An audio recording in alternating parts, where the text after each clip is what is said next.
جیسی بیٹیاں زندہ درگور کر دی جاتی تھی۔ شوہر اپنی بیوی سے کہتا ہے بچی کو تیار کرو، بچی ہنسی خوشی تیار ہوتی ہے، سمجھتی ہے باپ گھمانے پھرانے لے کر جا رہا ہے۔ باپ بچی کو لے کر گھر سے نکلتا ہے، ہاتھ میں پھاوڑا پکڑتا ہے اور زمین پر گھڑا کھودنے لگتا ہے۔ ابا ابا میں آپ کو آئندہ تنگ نہیں کروں گی، میرے ساتھ ایسا مت کریں۔ کون تھا یہ ظالم باپ جو اپنے ننھے سے پھول کو منو مٹی کے تلے زمین میں دفن کر دیتا تھا اور اس کا ہاتھ بھی نہیں کپکپاتا تھا؟ یہ تھا آج سے 1500 سال پہلے عرب کا باپ، جن کے لیے بیٹیاں شرمندگی کا سبب بنتی تھی۔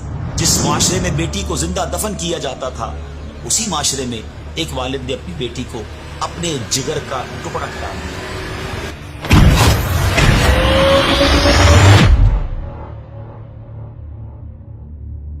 السلام علیکم ورحمۃ اللہ وبرکاتہ۔ ناظرین، دنیا میں رشتے تو بہت ہیں، مگر ان تمام رشتوں میں ایک رشتہ ایسا ہے جس کی عظمت، جس کی گہرائی، جس کی شفقت اور جس کی بے لوث قربانیوں کو لفظوں میں بیان کرنا مشکل ہے، اور وہ ہے ایک باپ کا، ایک والد کا اپنی اولاد سے رشتہ۔ اور جب یہ والد ہوں ہمارے پیارے آقا علیہ الصلوۃ والسلام، تو یہ رشتہ صرف محبت کا نہیں بلکہ رحمت، عزت اور کردار سازی کی وہ مثال بن جاتا ہے جو قیامت تک ہر باپ کے لیے بہترین نمونہ عمل ہے۔ ناظرین، ہماری ویب سیریز ہے کامل رہنما، اور آج انشاءاللہ سرکار دو عالم علیہ الصلوۃ والسلام کا یہ جو مبارک وصف ہے کہ بطور والد آپ کی کیا شان تھی، آج ہم جانیں گے۔ اللہ پاک نے ہمارے پیارے آقا علیہ الصلوۃ والسلام کو بیٹوں اور بیٹیوں دونوں سے نوازا۔ اس بات پر اکثر ہسٹورینز کا اتفاق ہے کہ نبی کریم کے بیٹے اور بیٹیوں کی تعداد 6 ہے۔ 2 بیٹے حضرت قاسم اور حضرت ابراہیم، اور 4 صاحبزادیاں حضرت زینب، حضرت رقیہ، حضرت ام کلثوم اور حضرت فاطمہ رضی اللہ تعالی عنہ۔ لیکن کچھ نے یہ بھی کہا کہ آپ کے ایک صاحبزادے عبداللہ بھی ہیں۔ اس قول کی بنا پر آپ کی مقدس اولاد کی تعداد 7 بنتی ہے۔ آپ کے صاحبزادے تو بچپن ہی میں فوت ہو گئے تھے، اور صاحبزادیوں میں سے بھی سوائے حضرت فاطمہ رضی اللہ تعالیٰ عنہ کے تینوں نے آپ ہی کی زندگی میں وصال فرمایا تھا۔ ناظرین، ہمارے پیارے آقا علیہ الصلوۃ والسلام دنیا کے سب سے زیادہ رحیم و شفیق والد تھے۔ زمانہ جاہلیت کے لوگ بیٹیوں کو زندہ درگور کر دیتے اور ان کی پیدائش پر صفے ماتم بچ جاتی تھی، جبکہ لڑکوں کی پیدائش پر خوشی کا اظہار کیا جاتا تھا، جیسا کہ اللہ پاک نے سورہ نحل کی آیت نمبر 58 اور 59 میں فرمایا ہے۔ اور جب ان میں کسی کو بیٹی ہونے کی خوشخبری دی جاتی ہے تو دن بھر اس کا منہ کالا رہتا ہے اور وہ غصے سے بھرا ہوتا ہے۔ اس بشارت کی برائی کے سبب لوگوں سے چھپا پھرتا ہے۔ کیا اسے ذلت کے ساتھ رکھے گا یا اسے مٹی میں دبا دے گا؟ خبردار، یہ کتنا برا فیصلہ کر رہے ہیں۔ ایسے دور میں جب بیٹیوں کے ساتھ یہ ظالمانہ سلوک کیا جاتا تھا، ایسے دور میں ہمارے پیارے آقا علیہ الصلوۃ والسلام وہ پہلی ہستی ہیں جنہوں نے سب سے پہلے بیٹیوں کو عزت دی، ان کی ولادت پر خوش ہوئے اور ان سے پیار، محبت اور لطف و کرم سے پیش آئے۔ ناظرین، اس بات کو سمجھنے کے لیے ایک حدیث پاک بڑی کمال کی ہے۔ ویسے تو بہت ساری احادیث فضائل اولاد میں اور خاص طور پہ بیٹیوں کے فضائل میں ملتی ہیں۔ ایک جگہ نبی پاک علیہ السلام فرماتے ہیں جس کا مضمون ہے بیٹیوں کو برا نہ کہو، بے شک میں بھی بیٹیوں والا ہوں۔ یہ جو جملہ ہے نا، میں بھی بیٹیوں والا ہوں، یہ بڑا دل کو لگتا ہے۔ تو آپ میں سے جن کے پاس بچیاں ہیں، خوش نصیب ہیں، اپنی بچیوں سے پیار کیجیے، اپنی اولاد سے پیار کیجیے۔ ناظرین، بیٹیوں کے والد کی ایک اہم ذمہ داری یہ ہوتی ہے کہ وہ ان کا اچھی جگہ رشتہ کروائے۔ پیارے آقا علیہ الصلوۃ والسلام نے اپنی بیٹیوں کی شادیوں کا اہتمام کیا، ان کے حق مہر نہایت مناسب اور آسانی سے ادا ہونے والے رکھے، اور ان کے لیے ان کے معیار کے رشتے بھی پسند کیے۔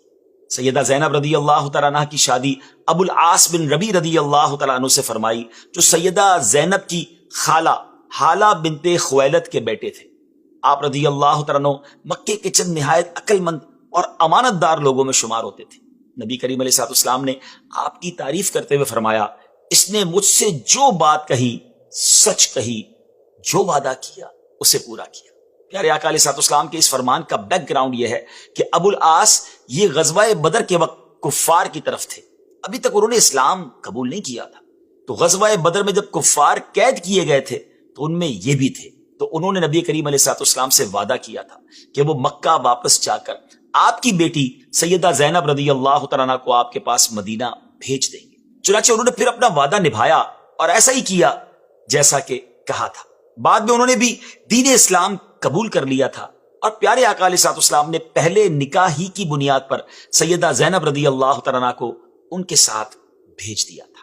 جہاں تک سیدہ رقیہ رضی اللہ تعالیٰ عنہا کا تعلق ہے تو پیارے آقا علیہ الصلوۃ والسلام نے ان کے لیے امیر المومنین، خلیفہ راشد، سخی و باحیا حضرت عثمان بن عفان رضی اللہ تعالیٰ عنہ کا انتخاب کیا۔ جب وہ فوت ہو گئی تو آپ نے اپنی دوسری بیٹی سیدہ ام کلثوم رضی اللہ تعالیٰ عنہا کا نکاح بھی حضرت عثمان غنی رضی اللہ تعالیٰ عنہ سے ہی کر دیا۔ وہ عثمان غنی جن کے بارے میں پیارے آقا علیہ السلام نے فرمایا میری امت میں سب سے زیادہ پیکر شرم و حیا اور معزز و مکرم عثمان ابن عفان ہے۔ جہاں تک سیدہ فاطمہ رضی اللہ تعالیٰ عنہا کا تعلق ہے تو پیارے آقا علیہ الصلوۃ والسلام نے ان کا نکاح امیر المومنین سیدنا ابو الحسن علی بن ابی طالب کرم اللہ تعالی وجہ الکریم سے کروایا۔ آپ نوجوانوں میں سب سے پہلے مسلمان ہوئے۔ پیارے آقا علیہ السلام کی بارگاہ میں آپ کو وہی مرتبہ حاصل تھا جو سیدنا ہارون علیہ السلام کو حضرت موسیٰ علیہ السلام کے ہاں تھا۔ ناظرین، ہمارے پیارے آقا علیہ السلام نے اپنی کثیر مصروفیات، اہم ذمہ داریوں، دعوتی مشاغل اور تبلیغ و رسالت کی ذمہ داریوں کے باوجود اپنی بیٹیوں کا خوب خیال رکھا۔ آپ ان کی شادیوں کے بعد بھی ان سے ملنے جاتے، خاص طور پر سیدہ فاطمہ رضی اللہ تعالی عنہا سے ملنے کے لیے ضرور اہتمام فرماتے۔ نبی پاک علیہ الصلوۃ والسلام اپنی تمام اولادوں سے ہی محبت فرماتے تھے، مگر حضرت فاطمہ رضی اللہ تعالیٰ عنہ سے آپ سب سے زیادہ پیار کرتے تھے۔ حضرت جمیع ابن عمیر فرماتے ہیں کہ میں اپنی پھوپھی کے ساتھ حضرت عائشہ رضی اللہ تعالی عنہا کے پاس گیا اور میں نے پوچھا کون سا شخص نبی پاک علیہ الصلوۃ والسلام کو بہت پیارا تھا؟ آپ نے فرمایا فاطمہ رضی اللہ تعالی عنہ۔ صحابی رسول حضرت عبداللہ ابن عمر رضی اللہ تعالی عنہما فرماتے ہیں نبی اکرم علیہ الصلوۃ والسلام جب سفر کا ارادہ فرماتے تو سب سے آخر میں حضرت فاطمہ الزہرا رضی اللہ تعالی عنہا سے ملاقات فرماتے، اور جب سفر سے واپس تشریف لاتے تو سب سے پہلے آپ رضی اللہ تعالی عنہا سے ملاقات فرماتے۔ ناظرین، ہمارے پیارے آقا علیہ الصلوۃ والسلام اپنی بیٹیوں کے لیے انتہائی احترام، محبت، توقیر اور رحمت کے جذبات رکھتے تھے۔ آپ ان کی خوشی پر خوش ہوتے اور ان کے غم پر غمزدہ ہو جاتے۔ ایک موقع پر نبی پاک علیہ السلام نے فرمایا بے شک فاطمہ میرے جگر کا ٹکڑا ہے، مجھے وہ چیز تکلیف دیتی ہے جو اسے دیتی ہے۔ پیارے آقا علیہ الصلوۃ والسلام کبھی کبھی آپ رضی اللہ تعالی عنہا کو زیادہ شفقت اور محبت کا احساس دلانے کے لیے اپنا رازدار بھی بناتے۔ چند روایت کا خلاصہ ہے کہ سیدہ عائشہ رضی اللہ تعالیٰ عنہ راوی ہیں اس واقعے کی، فرماتی ہیں کہ ایک مرتبہ سیدہ فاطمہ رضی اللہ تعالیٰ عنہ چلتی ہوئی تشریف لائیں اور ان کی چال نبی پاک علیہ الصلوۃ والسلام کی چال جیسی تھی۔ پیارے آقا نے انہیں دیکھ کر فرمایا میری بیٹی کا آنا مبارک ہو۔ پھر آپ نے انہیں اپنے دائیں یا بائیں جانب بٹھا لیا، اس کے بعد انہیں آہستہ سے کوئی بات کہی تو وہ رونے لگی۔ پھر آقا علیہ الصلوۃ والسلام نے دوبارہ ان میں سے کوئی راز کی بات کی تو وہ ہنس پڑی۔ آپ رضی اللہ تعالیٰ عنہ فرماتی ہیں میں نے بعد میں سیدہ فاطمہ رضی اللہ تعالیٰ عنہا سے پیارے آقا علیہ الصلوۃ والسلام کی گفتگو کے متعلق پوچھا تو آپ نے کہا جب تک رسول اللہ علیہ الصلوۃ والسلام حیات ہیں میں آپ کے راز کو کسی پر نہیں کھول سکتی۔ ام المومنین فرماتی ہیں پھر جب پیارے آقا علیہ الصلوۃ والسلام وصال فرما گئے ظاہری طور پر تو میں نے ان سے اس بات کے بارے میں پوچھا تو انہوں نے بتایا کہ پہلی مرتبہ جب پیارے آقا علیہ الصلوۃ والسلام نے مجھ سے آہستہ گفتگو کی تھی تو اس میں آپ نے فرمایا تھا کہ آپ کی اس مرض میں وفات ہو جائے گی، جس میں واقعی آپ کی وفات بھی ہوئی۔ یہ سن کر میں رو پڑی۔ پھر دوبارہ میرے آقا علیہ الصلوۃ والسلام نے آہستہ مجھ سے جو بات کہی اس میں آپ نے فرمایا کہ اہل بیت میں سب سے پہلے میں آپ سے جا ملوں گی، اور اس بات پر میں ہنسی تھی۔ اللہ اکبر، یہ نبی پاک سے کیسی محبت کا اظہار تھا کہ بظاہر تو حضرت فاطمہ کو اپنے دنیا سے جانے کی خبر دی جا رہی ہے، مگر چونکہ حضور سے ملنا ہے، اپنے بابا سے ملنا ہے، تو آپ کے چہرے پر مسکراہٹ آ گئی۔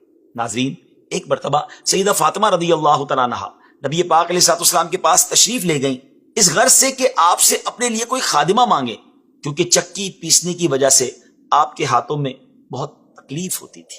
آپ رضی اللہ تعالیٰ جب آئیں تو نبی پاک علیہ الصلوۃ والسلام اس وقت گھر میں موجود نہیں تھے۔ آپ رضی اللہ تعالیٰ عنہ نے سیدہ عائشہ رضی اللہ تعالیٰ عنہ کو اپنے آنے کا سبب بتایا اور پھر آپ وہاں سے روانہ ہو گئی۔ پھر جب پیارے آقا علیہ الصلوۃ والسلام گھر تشریف لائے تو سیدہ عائشہ نے نبی پاک علیہ الصلوۃ والسلام کو سیدہ فاطمہ رضی اللہ تعالیٰ عنہ کی آمد کی خبر دی۔ شفیق و رحیم والد اور کریم آقا علیہ الصلوۃ والسلام اسی وقت بلا تاخیر اپنی بیٹی کے گھر گئے، سیدنا علی رضی اللہ تعالیٰ عنہ اس واقعے کی تفصیل بیان کرتے ہوئے کہتے ہیں کہ میرے آقا ہمارے گھر تشریف لائے، آپ میرے اور سیدہ فاطمہ کے درمیان بیٹھ گئے، میں نے آپ کے قدموں کی ٹھنڈک اپنے سینے پر محسوس کی۔ پھر آپ نے فرمایا کیا میں تمہیں ایسی بات نہ بتاؤں جو تمہاری طلب کی ہوئی چیز سے بہتر ہو؟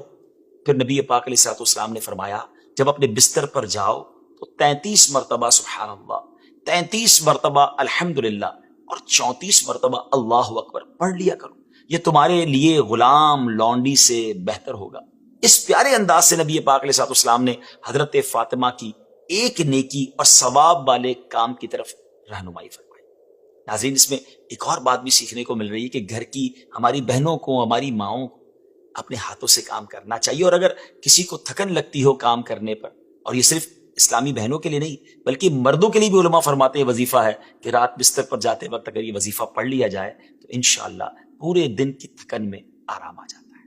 ناظرین، ہمارے پیارے آقا علیہ الصلوۃ والسلام نے ہمیں بھی اپنے قول و فعل سے اپنی اولادوں کے ساتھ حسن سلوک، محبت اور شفقت سے پیش آنے کی دعوت دی، اور ان کے ساتھ بیجا سختی اور بد سلوکی سے منع فرمایا ہے۔ ایک مرتبہ نبی پاک علیہ الصلوۃ والسلام نے سیدنا حسن بن علی رضی اللہ تعالیٰ عنہ کا بوسہ لیا۔ اس وقت آپ کے پاس ایک صحابی بیٹھے ہوئے تھے، یہ دیکھ کر انہوں نے عرض کی میرے 10 بیٹے ہیں اور میں نے آج تک ان میں سے کسی کا بھی بوسہ نہیں لیا۔ اس پر رسول پاک علیہ الصلوۃ والسلام نے ان کی طرف دیکھا، پھر فرمایا جو کسی پر رحم نہیں کرتا اس پر رحم نہیں کیا جاتا۔ اللہ پاک ہمیں بھی پیارے آقا علیہ الصلوۃ والسلام کی سیرت طیبہ پر عمل کرتے ہوئے اپنے بچوں کے ساتھ محبت و شفقت سے پیش آنے اور ان کی اچھی تربیت کرنے کی توفیق عطا فرمائے۔ انشاءاللہ اگلی ایپیسوڈ میں ایک اور ٹاپک لے کر حاضر ہوں گے۔ نبی پاک علیہ الصلوۃ والسلام کا شاندار ذکر خیر ہماری ویب سیریز کامل رہنما میں جاری ہے، سنتے جائیے۔